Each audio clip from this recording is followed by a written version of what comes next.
各位朋友，大家好，欢迎来到我的频道，我是严真。今天呢是2024年4月25号星期五，现在是美西时间晚上7点56分。现在给大家播报一条这个重要新闻啊，有关美国大选。那么在这个美国大选的这个还剩下最后10天的这个最后冲刺阶段的那个川普总统接受了这个著名的这个博主主持人叫乔罗根的这个采访啊。那么这个采访呢是在大约在1周左右的时间之前呢就发布了这样一条消息。那么因此呢引起了大家的广泛的关注和期待啊。那么因为呢在这个关键当口呢，这个对川普总统的这个选战选情呢都有非常大的影响啊。这也是一个非常好的对川普总统获得胜利的一个非常好的一个举措啊。好，我们先不说了，先看一下这篇报道的这个详细内容啊。题目是呢，特朗普在备受期待的乔罗根的采访中称啊，担任总统是一件非常危险的事，并提到曾遭遇暗杀啊。这个是确实不假，当这个总统这个工作确实是不容易啊。看起来很光鲜，是一国的之君啊，是个总统，但是呢，这个在一些敌对势力的因为存在着这个对立的势力嘛，对立的势力，敌对的对立的是吧？他们处处想要暗杀你，所以呢，总统这个工作也不是觉着多么的这个很荣耀的啊。当然是很荣耀，但是呢确实也有一定的危险啊。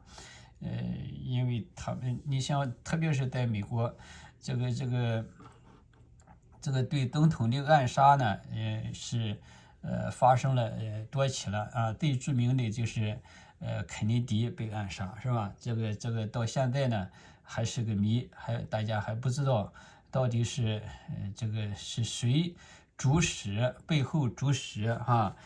到底谁是枪手啊？据说呢，那个抓起来的那个逮捕的那个枪手呢，还不是真正的枪手啊。所以呢，对于这个肯尼迪的这个被暗杀呢，是到现在为止还扑朔迷离啊。当然，可能对于这个国家这个层面上，你比如说总统他可能知道了，但是呢，这个还没有解密，所以公众还不知道到底肯尼迪是怎么样被暗杀的，是吧？所以呢，川普总统就谈到了这个对于总统啊，这个工作这个职务这个是很危险的，不是说悠哉自在啊，在这个特勤局的保护下啊，这个就可以高枕无忧了，不是那回事的，是不是啊？你特勤局再怎么保护呢？那个暗杀的那些人啊，他会想办法，是不是啊？想办法就是绕过你这个特勤局的保护，对不对？好，咱们先不说了，咱们先看一下这个报道啊。它有一段这个视频，我们先看一下这个视频吧。这就是这个乔罗根啊。 The Joe Rogan Experience. Train by day, Joe Rogan podcast by night, all day. All right, we're rolling. Good to see you, sir. There we go.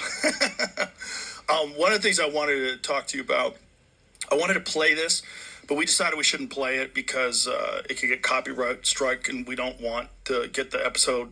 We don't want anybody to have any sort of way to get it down. Sure. But it was the episode of you when you're on The View. And I think it was 2015 or 2006, like when you were running for president. Right. And you got introduced as our friend Donald Trump. That's right. Whoopi Goldberg gives you a big hug and a kiss. Joy Behar gives you a big hug. Barbara Walters gives you a big hug. They all loved you. They were all talking about how you might be you might be conservative in your financial positions, but you're very liberal socially. They were talking about you in such a favorable light. The audience was cheering. And then you actually started winning in the polls, and then the machine started working towards you. Yeah. But there's probably no one in history that I've ever seen that's been attacked the way you've been attacked, and the way they've done it, so coordinated and systematically. When you see those same people in the past, very favorable to you, like Oprah, when you were on Oprah's show, very. She was encouraging you to Last be week, I did one of her last shows, I think maybe Thursday or Friday. That was a big deal, being on Oprah's show, the last one. And I was like one of the last shows in that final week. And I said, boy, we've come a long way since that. What was it like? The concept, it was really like two different lives. You know, I had a very wonderful life, but I wanted to do this. The Apprentice was still going very strong. We had 12 seasons, and we had actually 14 seasons, 12 years over. They had a couple Well, of they canceled The Apprentice when you were running for president, correct? No, they had Arnold Schwarzenegger do it. I was involved in that, and I had enough of it, and we did great. It was doing great, but they wanted me to stay. They all came to see me. They said, we're going to give you a contract. They wanted to extend my contract. Mark Burnett is a great guy. And they wanted to extend the contract. Mark said, you're crazy. Don't run. No. Nobody gives up prime time, they said. You know, it's one of those little things, which is probably true. Nobody gives up prime time, though, for being president? For running against 20 some odd people, you know. It turned out to be 18 professional people, you know, mostly politicians. They said, who would do this? I mean, it's a long shot. Actually, the heads of NBC came over, the Paul Telegny, all the top people came over to see me, try and talk me out of it, because they wanted to have me extend. The Apprentice was doing well. So it was 14 seasons. It was 12 years. We had 2 seasons where we had a double, which rarely happens. It was just a hot show. And I said, you know, I want to do this. What happened is previously, like 4 years before that, they did a poll. They had Mitt Romney, and somehow they put me in a poll, and I blew everybody away. I blew him away, which isn't that hard, frankly, but I blew everybody away. And I said, that's interesting, because I never really gave it that much real thought. I thought about it, but never real thought. But I saw these polls were very good. And so I was thinking about doing it then, but I had a contract with The Apprentice. Plus, I was building 2 big buildings at the time, and I wanted to make sure they got finished up properly. And it was one of those things. The kids were just sort of getting involved. They're very capable kids, but they were getting involved early on. So I did that. I got them done. I had some very good successes. And I came on, and then I thought about it for the next one after the Romney disaster. And I ran, and I won against Hillary. And it was quite an experience, but it was a different life, because you're right, The View, I was on The View many, many times, and they loved me. Just the way people would talk. I mean, even if people had criticisms about you, people that didn't like you, there was always feuds and stuff like that, but the reality was the thing turned on you when they found out that you were going to be president. It was very coordinated, and some people are catching on to that now. There's a lot of people that were longtime Democrats, like Elon and Bill Ackman and all these different, very intelligent people. And they support me now. Bill Ackman supports me. He's been very supportive, too. This is what I wanted to ask you. What was it like when you actually got in? Because nobody really can prepare you for that. When you're running for president, you don't really know what it's going to be like when you actually get into office. What did you think it was going to be like? In office, or when I decided to run? No, when you got in. When I was in. So when I was in and won and was in the White House, essentially. Yes. Well, first of all, it was very surreal. It's very interesting. When I got shot, it wasn't surreal. That should have been surreal. When I was laying on the ground, I knew exactly what was going on. I knew exactly where I was hit. They were saying you were hit all over the place because there was so much blood from the ear. You would know that better than anyone. When they get the ear torn up. Ears bleed a lot, yeah. Bleed. Anyway, so, and I was thinking the other day, when that happened, I really knew where I was. I knew exactly what happened. I said I wasn't hit anywhere else. With the presidency, it was a very surreal experience, okay? Like, what's day one like? You win, you get inaugurated, holy shit, I'm the president. Yeah, that's what happened. So I'm driving down Pennsylvania Avenue. I just built a building on Pennsylvania, you know, the hotel, the old post office it was. We called it Trump National Hotel. And we sold it to the Waldorf Astoria. And it was a wonderful thing. But I'm driving down, I'm passing the hotel. You've never seen so many motorcycles, police, military. You know, it was a major thing. I got off, really the first time I used Air Force One, landed, and we're coming down, and it was very beautiful. I mean, it was incredible. And we're going down Pennsylvania Avenue in the opposite direction. You know, normally you're used to going one way, and all of a sudden you're going the other way. The street was loaded up, and I wanted to go out, and I wanted to wave to everybody, but that wasn't smart. You know, that gets a little bit dangerous, right? I mean, when you watch like Kennedy and some others, right?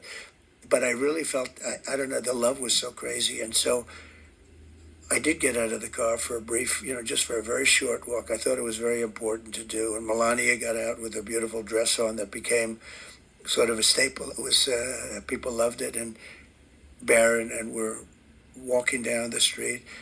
But where it really got amazing, we get to the White House, and now it's a little bit before dark, beautiful. And we went up to the president's quarters. They call them the presidential quarters. And I'm standing in this beautiful hallway. You know, it's funny, nobody ever talks about the White House as being beautiful inside. You know, you think it's going to be, everything's going to be all metal doors and stuff. It's not. It's so beautiful. I made my money largely on luxury. The hallway is like 25 feet wide. The ceiling heights are, you know, it's so beautiful. But I was standing there, and I said to the guys, I want to see the Lincoln bedroom. I had never seen the Lincoln bedroom. I'd heard about the Lincoln bedroom. And I was standing with my wife. I said, do you believe it? This is the Lincoln bedroom. I mean, it was like, it was amazing. Because it's, look, if you love the country, but here you are, the Lincoln bedroom. And the bed, you know, he was very tall. He was 6'6", which then would be like Barron. Right. Would be like Barron Trump. He's 6'9", but 6'6". He was very tall. Then on top of that, There it is. He wore that. Yeah, there it is. It's a long bed, elongated bed. And because people were shorter than, you see some of the chairs are very, very low to the ground, actually. But he had the long bed, and they had, you had the Gettysburg Address right on that, right under that. You can't see it here, but right there, the original version of the Gettysburg Address.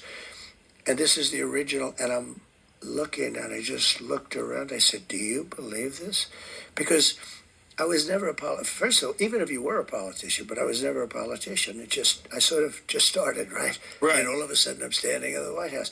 And it was very, very surreal. That room was so beautiful to me, much more beautiful than it actually is. You know, to me, when I looked at the bed, and the bed you could see was a little bit longer, had to be a little bit longer.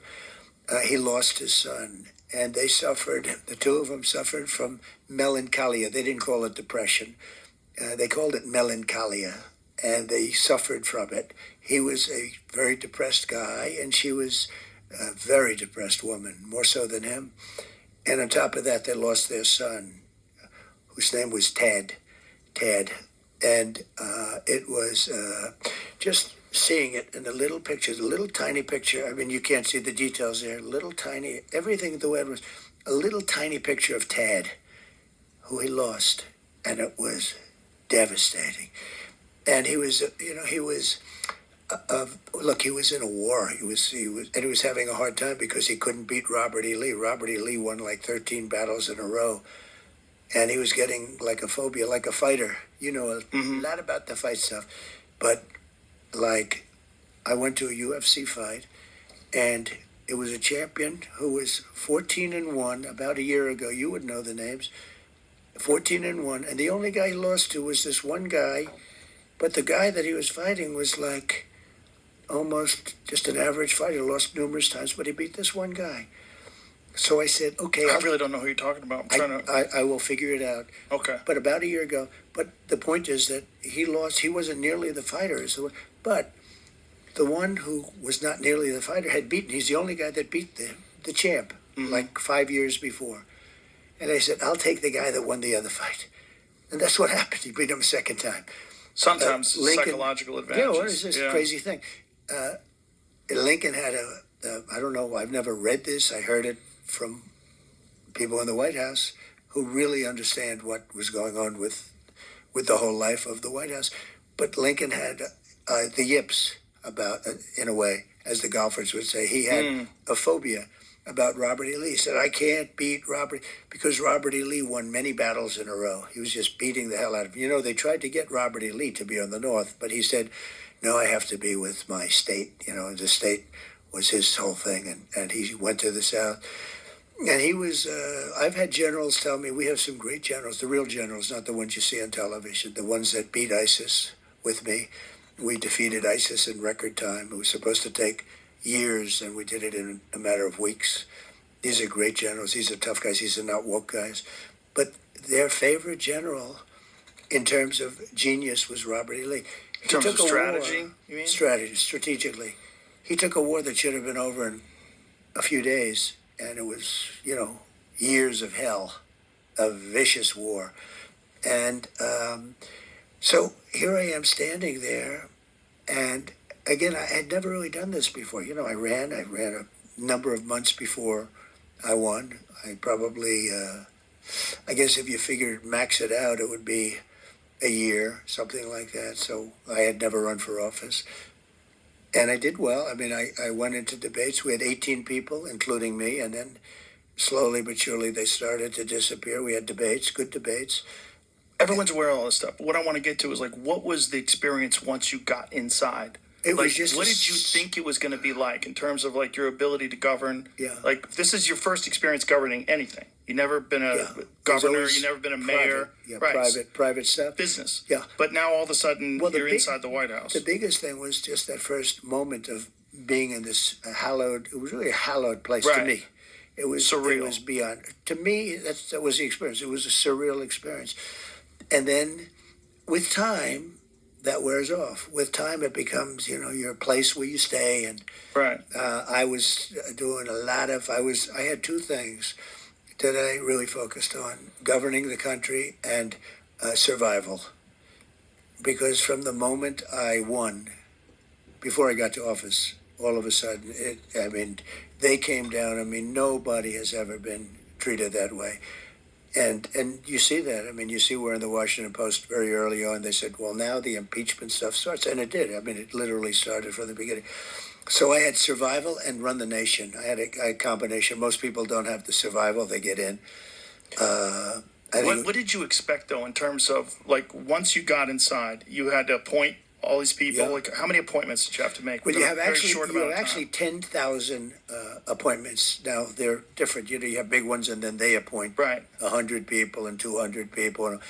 But the president really is involved with approximately 10,000 appointments. So you'll appoint a Secretary of State, and he or she will appoint a lot of people. So it's a lot. But in terms of major ones, you probably have like 100, but they're big ones. Treasury, state, military. And how did you know who to appoint? Well, I didn't. I had no experience. You have to understand. Joe. So I was there 17 times in Washington, and I never stayed over. According to the press, which I think is probably right, over the years, I was only there 17 times. I never stayed over. So now I'm sitting there, I'm saying, this place is gorgeous, but, you know, I don't know anybody. It's like you know, you go to certain areas, and other areas, they may be great. Washington was great. Washington's not so great right now. We got to fix it. We got to make it better. A very dangerous place, very badly maintained place. We're going to make it great. We're going to make it better. We're going to bring it back. But I wasn't a Washington guy. I was a New York guy. I was a New York builder, and I built buildings in New York, and I knew that whole world, but I didn't know the Washington world too well. And all of a sudden, you're supposed to be appointing top people. So what did you think it was going to be like? Versus, like, did you have any ideas of what it was going to be like, and what was different? Well, I was always involved in politics, but usually from the standpoint of a donor. I was a donor. You know, I was a big donor. I gave money to politicians. I enjoyed politics. Mostly Democrats, right? Both, really, pretty much both. I actually pictures of Ronald Reagan and me when I was very young. You were a Democrat until, like, what year? I was a Democrat. I could get you the exact, but the early 90s.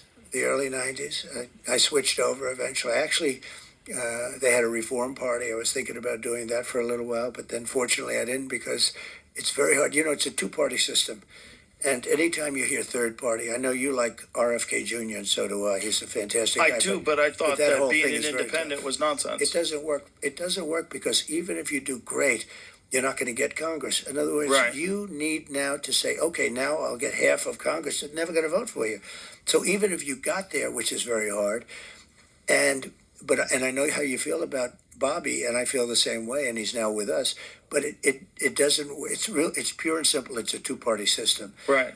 And somebody, I won't mention his name, but somebody spent $250 million trying to get the nomination as a Reform Party candidate or whatever, and they got just nowhere. You get eaten. You just get eaten. The system eats you alive. Right. So it was really somebody that not only was new to Washington, but was new to politics. So in the office of the presidency, over the years, all those presidents, you've had 92% were politicians and 8% were generals. General Eisenhower, General Washington, right? General George Washington, you had generals. So it's 8% no admirals, 8% generals, and 92% politicians. You know, they're politicians and they go on. So they never had a business guy, or they never had a guy that wasn't elected to an office.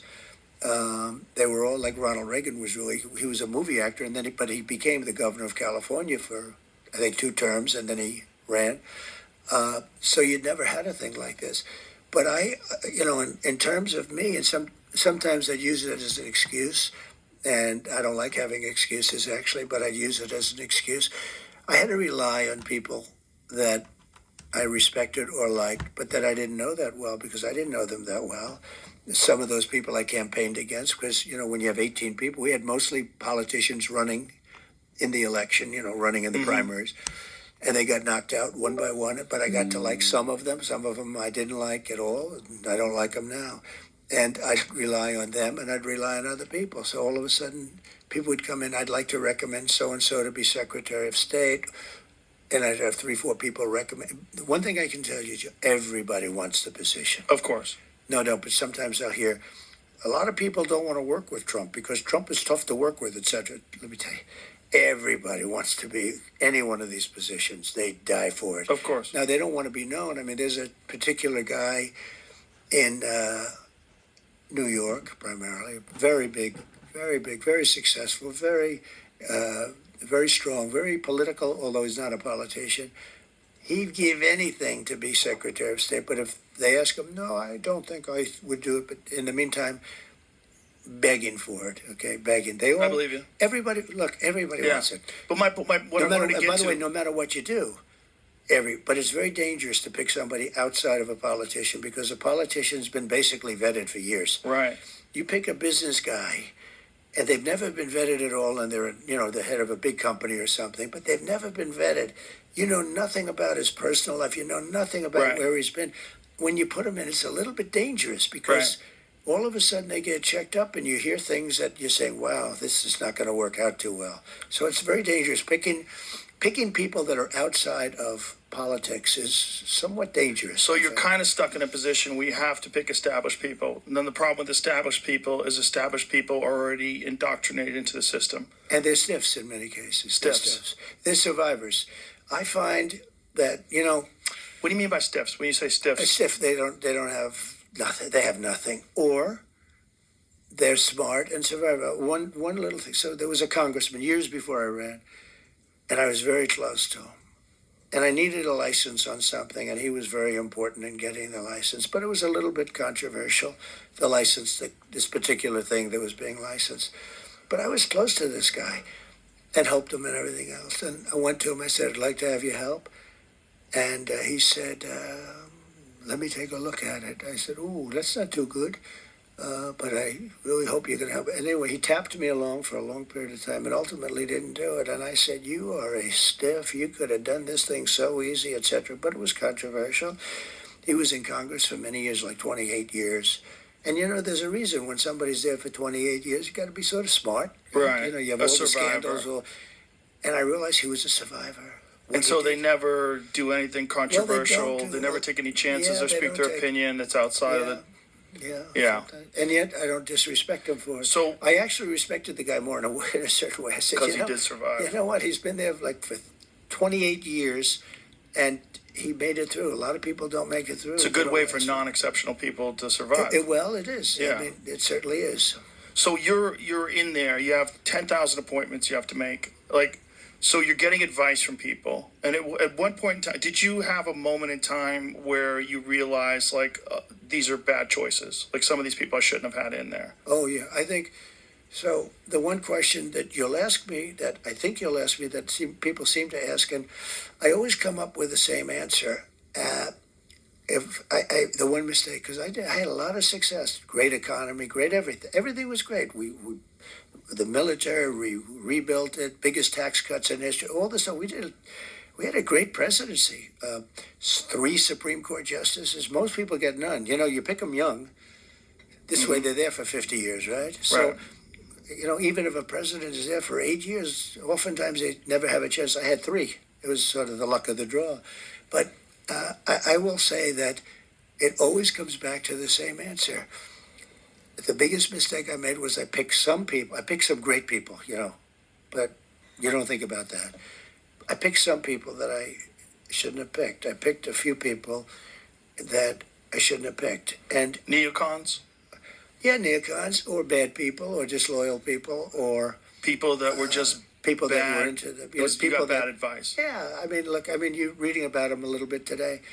A guy like Kelly, who was a bully, but a weak person. You know more about bullies than anybody probably around because you deal in a certain sport where the bullies are exposed very quickly. Yeah. But he's bad. Bolton was an idiot, but he was great for me because I'd go in with a guy like a John Bolton. You know John Bolton. A friend of mine called me up. I was picking Bolton, and he's a very smart guy. His name is Phil Ruffin. He's a very rich guy from Las Vegas. He's a great card player. He doesn't play cards, but he's a great player. He's just a natural. Got poker sense, right? The good old poker sense. And Phil Ruffin is a very, very wise kind of a guy, and one of the richest people around, and has had great success and understands people. So it was in that I was picking Bolton, or I picked Bolton. He called up. He said, "Don't pick him. Why? He's a bad guy." Now, he wasn't in politics at all. He's in various businesses. He said, "He's a bad guy. It always works out bad with that guy." And I said, "Oh man, I wish you told me this 2 weeks ago. I already hired him. He's here."